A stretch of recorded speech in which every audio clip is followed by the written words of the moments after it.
Olá, aqui William Ribeiro, professor e assessor de tecnologia educacional. Estamos aqui continuando essa série de vídeos que eu fiz para ajudar a pais e educadores a ensinar seus filhos a programar, né? Programar computadores.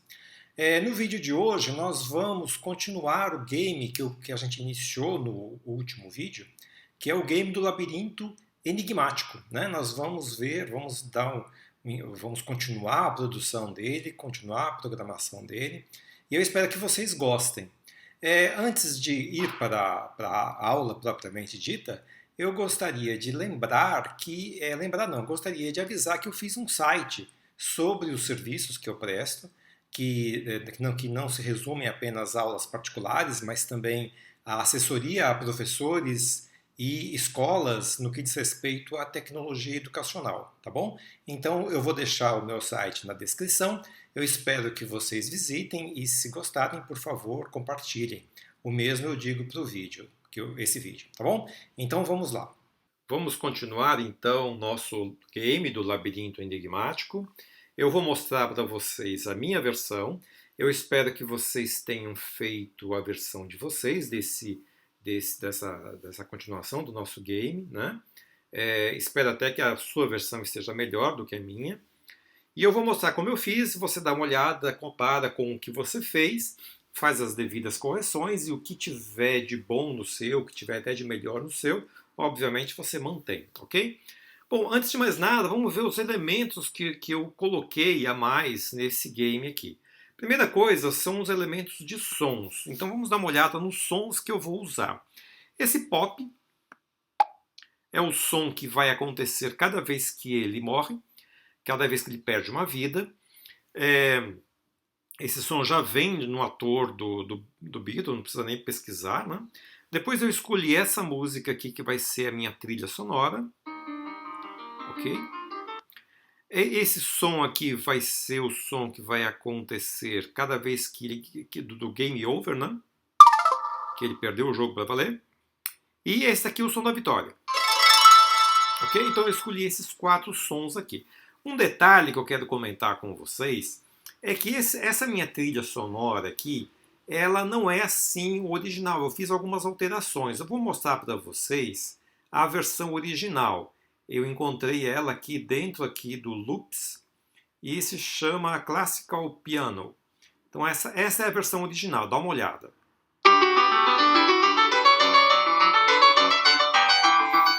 A minha versão ficou assim. Então não sei se vocês conseguiram reparar que tem duas grandes diferenças em relação ao original.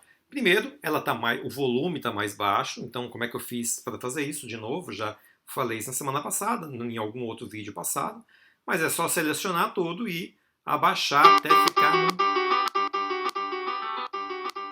num volume que seja adequado, que não atrapalhe a jogabilidade do game, né? A outra coisa que eu fiz também foi mudar a velocidade da música. Eu achei que está muito rápida a velocidade e eu gostei um pouco mais lento. Então, como é que eu fiz isso? Eu mantive aqui a seleção e só coloquei mais devagar, olha lá. Aí ficou um pouquinho mais lento, ok? E mais do que isso, como essa música vai ficar em looping, ou seja, vai ficar começando e terminando. Quando ela terminar, ela vai começar de novo de forma permanente. O que eu fiz aqui? Eu fiz uma coisa chamada fading. O que é fading? É você diminuir lentamente o volume do final da música para que o final dela não seja um final abrupto. Então eu selecionei só um pedacinho aqui, o finalzinho dele, e diminuí um pouco mais lentamente. Então eu fui lá e eu diminuía o volume aqui nesse final aqui. Então eu vim aqui no mais baixo, coloquei mais baixo ainda. Aí deu o finalzinho fica mais gradual o final da música, né? Então, por exemplo, quando eu venho aqui, você vai reparar que no finalzinho dela, ele diminui mais lentamente, não acaba de uma hora para outra, né? Beleza, então eu achei que ficou melhor assim, essas alterações foram as que eu fiz aqui. Então essa aqui eu fiz só para mostrar para vocês, né? Então ok, então vamos lá voltar para o nosso código aqui então. Então, primeiro código, lembrando que eu estou aqui no meu besorrinho, o primeiro código que eu fiz é o código do mostre. Por que que eu preciso mostrar? Porque em algum momento do game eu vou esconder o meu besouro. Então, por exemplo, quando ele ganha ou quando ele perde, quando ele vai para os cenários da vitória ou da derrota, o Beetle, o meu besouro, ele desaparece. Então, se ele desaparece em algum momento do meu jogo, eu preciso dizer o momento que ele vai aparecer. E eu quero que ele apareça na capa. Por isso que eu coloquei aqui já de cara o mostre, ok? Aí depois, outro elemento que eu esqueci de mencionar é a variável. Né? Eu vim aqui em variável e criei uma variável chamada vidas. Ela não está visível aqui porque eu escondi, mas eu criei uma variável vidas, ela existe, tá legal? Muito bem, para criar eu vim aqui em variáveis e cliquei em criar variável. Muito bem. Então uma bandeirinha, mostre, esconde a variável vidas, porque eu não quero que a variável fique na capa. Mude para o cenário da capa, lembrando que no vídeo passado a gente criou esses vários cenários aqui, o cenário da capa, o cenário da vitória, o cenário da derrota e o cenário da pista, não é? Então aqui no código eu quero que inicie no cenário da capa. E aí manda o besorrinho para o ponto para o ponto no meio, mais ou menos no meio da capa. Eu quero que no começo o besorrinho fica no meio do cenário aqui. E apontado para a direção 90. Eu quero que ele fique apontado para a direita. Porque o meu game muda a direção do meu besouro. Então, se eu quero que ele fique apontado para a direita no começo, eu tenho que dizer isso, que isso deve acontecer no começo. Vai esperar 3 segundos, que é o tempo que eu vou dar para o jogador ver a minha capa, e depois ele vai transmitir uma mensagem, ele, besouro, vai transmitir uma mensagem para ele mesmo. Essa mensagem vai se chamar música. E para que essa mensagem? Para ele saber o momento de começar a tocar a minha trilha sonora, a minha música que eu escolhi aqui, ok? Então, eu transmito música e quando eu recebo a música, eu começo a tocar a minha música que eu escolhi, o clássico ou piano, e sempre, ou seja, quando acabar a música, toca de novo, ok? Então, beleza, isso aqui a gente vai continuar agora. Aí quando já vai começar o jogo propriamente dito, a música tem que começar a tocar, a variável vidas tem que valer 3, eu quero que a variável vida valha 3. Aliás, eu até vou colocar aqui esse outro bloco da variável aqui pertinho para ficar mais fácil de vocês entenderem, né? Então, olha só. A variável vida fica valendo 3, porque eu quero que ele tenha 3 vidas, e ela aparece, lembrando que eu tinha escondido ela aqui, ok? Então, a variável vidas aparece, muda para a variável, muda para o cenário da pista, que é esse cenário aqui, vá para a direção 90, ou seja, gire para a direção 90, para a direita, e vá para essa posição, que é o início da pista aqui, ok? Muito bem, aí começa o processo de movimento, que é o processo sempre. E o que é o movimento? É mover 2, então ele vai ficar movendo sempre. E nós temos 3 condições nesse jogo, 3 coisas podem, por enquanto, né, podem acontecer com o meu besorrinho. Primeira coisa é ele tocar fora da pista.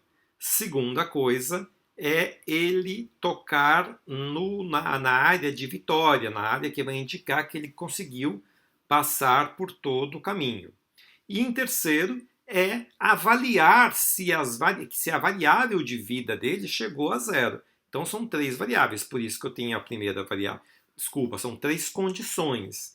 Então aqui nós temos a primeira condição, segunda condição e terceira condição. Então vamos avaliar a primeira condição. Primeira condição é se tocar na cor fora da pista. Então, se tocando nessa cor, lembrando que para eu pegar dessa cor aqui, eu só preciso clicar aqui na cor, aqui nessa área aqui da cor, e clicar aqui nesse conta-gotas. Aí o mouse se transforma nessa bolinha com o centro, eu tenho que colocar o centro na cor. Então, para eu encontrar essa cor, bastou eu clicar aqui, ó. Aí ele pega essa cor e passa para cá. Então tá, se ele estiver tocando na cor, que é essa cor de fundo do meu cenário, muitas coisas têm que acontecer.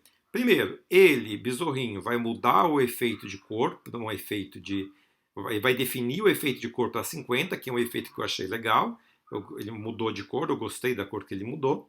vai tocar o som pop, que é aquele som que eu já tinha escolhido, vai esperar 1 segundo, que é o tempo que o usuário vai ter para ver essa mudança de efeito de cor, senão ele não vai nem ver que ele mudou de cor. Aí ele volta para a posição inicial, que é a mesma que está aqui, que é o menos 168, 114. Aponte para a direção 90, porque pode ser que ele tenha ficado de cabeça para baixo aqui em algum momento do jogo. Adicione -1 à vida, ou seja, tire uma vida dele, porque ele saiu da pista, né? E remova os efeitos gráficos. Depois de tudo isso, depois que aconteceu tudo isso, aí ele vai voltar a ter a cor normal, ok? Beleza. Tudo isso vai acontecer se ele toca em alguma cor fora da pista, no caso dessa cor roxa aqui, né? Muito bem. A segunda condição é a vida, que é diminuída cada vez que ele sai da pista. Se chega a 0, ela tem que tocar o som que eu escolhi, que seja o som aqui de perda de vida, que é o disconnect. Ele vai mudar para o cenário verde. Desculpa, esse aqui não é o som da perda de vida, é o som do game over, ou seja, o som que vai acontecer quando ele perde o jogo.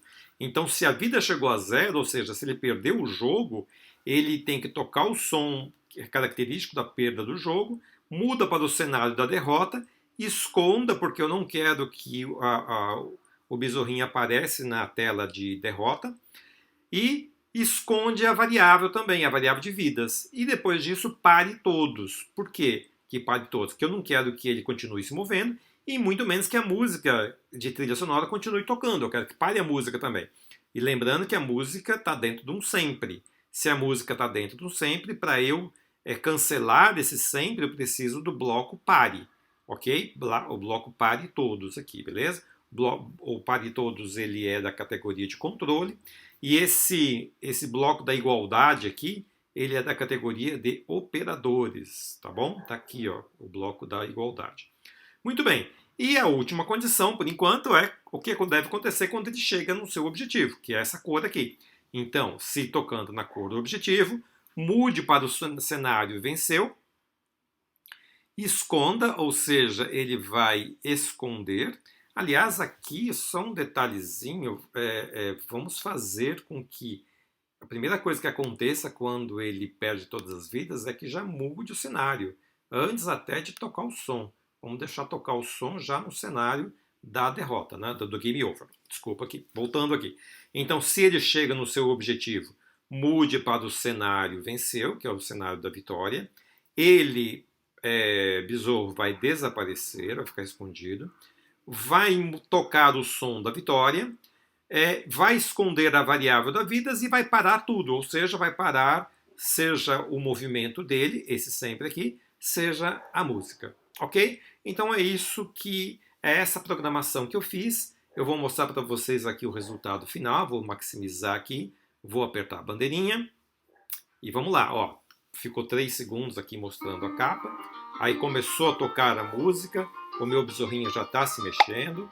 Ele já está, cada vez que ele sai da tela branca da pista, ele muda de cor, volta para a posição inicial, perde uma vida e depois ele recomeça na posição da direita, ok?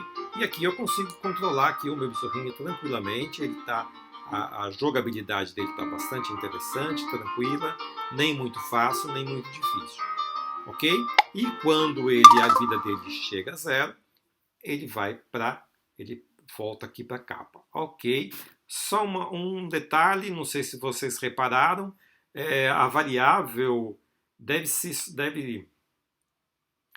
desaparecer tão logo ele muda de capa, senão a variável fica um pouquinho lá na capa. Eu não quero que a variável fique na capa nem um instantinho, eu quero que a variável desapareça toda vez que ele perde o jogo, toda vez que ele acontece o game over. Então acho que vai ficar melhor agora, ó. 1 vida, 2 vidas, 3 vidas. Bom, descobri aqui o meu engano, por que eu não estava conseguindo fazer com que a variável da vida desapareça quando ele perde. Porque eu estava mudando a condição da vitória e não a condição da derrota. Então é aqui que eu tenho que mexer, aqui que eu tenho que esconder a variável da vida logo de cara. Então ele chegou a zero, a variável da vida desaparece, depois muda o cenário e toca o som e depois ela esconde. Acho que isso vai melhorar o nosso jogo aqui. Vamos ver se fica melhor agora. Uma vida, duas vidas, três vidas. Ok, agora é o nosso bonequinho que está demorando para desaparecer. Então vamos colocar aqui. Vamos tocar o som. Por último. Então vamos lá. Morreu, esconde a vida, muda de cenário, a tartaruguinha, o ator besouro desaparece e só então que toca o som. Então o som vai ser a última coisa que vai acontecer antes de parar todos. Vamos ver se agora funciona melhor. Então vamos lá. Uma vida, duas vidas, três vidas. Agora sim ficou perfeito. Então, gente, esse tipo de detalhezinho é muito difícil de prever no programa. A gente tem que fazer acontecer, testar, e só depois que testa a gente vai corrigindo até chegar numa solução definitiva, uma solução que a gente realmente gosta, né? Agora vamos testar, ver o que acontece quando o nosso besorrinho consegue chegar ao final do seu objetivo. Então, vamos lá, agora ele vai ter que chegar até o final.